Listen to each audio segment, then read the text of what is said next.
پاکستان کا دستور منافقت کا پلندہ ہے. اگر پاکستانی مسلمان ایک قوم ہوتے تو کالا باغ ڈیم کبھی کا بن چکا ہوتا. They are not one nation. کس لیے ملک لیا؟ کس لیے لاکھوں جانیں جو ہے وہ تلف کروائیں؟ لاکھوں کی تعداد میں قتل ہوئے. Not in thousands, lakhs. ہزارہا مسلمان عورتیں ریپ ہوئیں یا وہیں پر رہ گئیں، روک لیا گیا ان کو.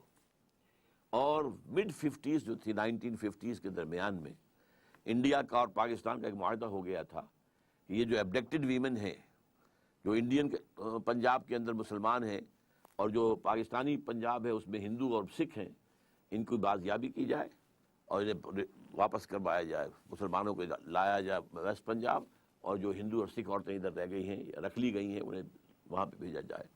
تو اس ٹیم کے اندر کام کرنے والے ایک شخص نے مجھے بتایا تھا، میں اس وقت میڈیکل کالج میں طالب علم تھا، کہ بہت سی مسلمان عورتوں نے ہمارے ساتھ آنے سے انکار کر دیا.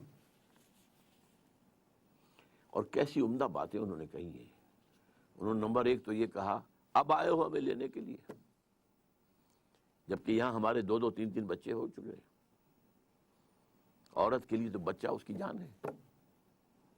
اور اس سے بھی زیادہ بٹر ٹروتھ، تمہارے ہاں ہمیں اب قبول کون کرے گا؟ کوئی ہم سے شادی کرنا پسند کرے گا؟ وہاں کیا کریں گے؟ ہم کیا لیں گے وہاں جا کر؟ لیں گے کیا؟ اس کاسٹ پر یہ پاکستان بنایا تھا. آج تک حاصل کیا کیا ہے؟ ہمارے ہاں کوئی برلا اور ٹاٹا نہیں تھے، اب برلاؤں کے باپ ہم نے پیدا کر دیے، ٹاٹاؤں کے باپ پیدا کر دیے. جاگیرداری انڈیا میں فوراً ختم کی گئی اور یہاں ابھی تک برقرار ہے، قائم ہے.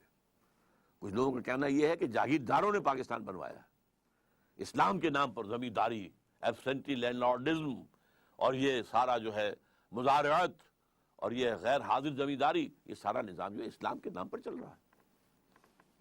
ایک لفظ ہے توبہ، جو چیز خلاف اسلام ہے نکال دو. اگر یہ نہیں کرتے تو کوئی توبہ نہیں ہے، سوال بکواس.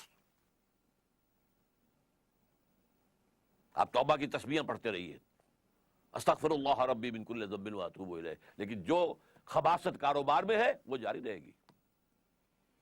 حج کرائیں گے، 2 4 6 حج کیے ہوئے ہیں، لیکن جیسے جاتے ویسے ہی واپس آتے ہیں. جو سودی کاروبار کرتے ہوئے گئے تھے، آتے ہی فوراً دوبارہ اس کو شروع کرتے ہیں. یہ توبہ نہیں ہے.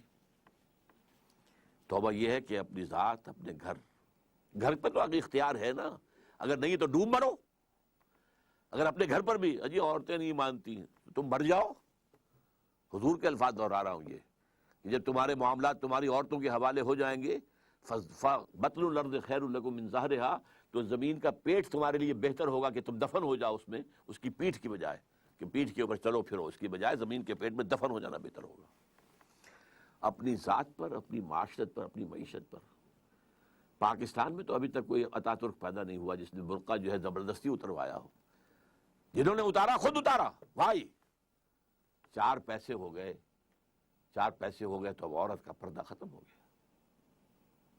پہلے برقع اترا، چادر آئی، چادر بھی پھر اوڑھنے کی شکل میں رہ گئی.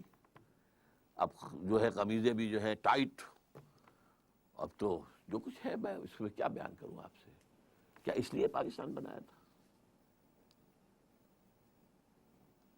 ترقی ہوئی ہے اگر تو سرمایہ داری کو، اور ترقی ہوئی ہے اگر تو بے حیائی کو. 2 چیزوں کو ترقی ہوئی.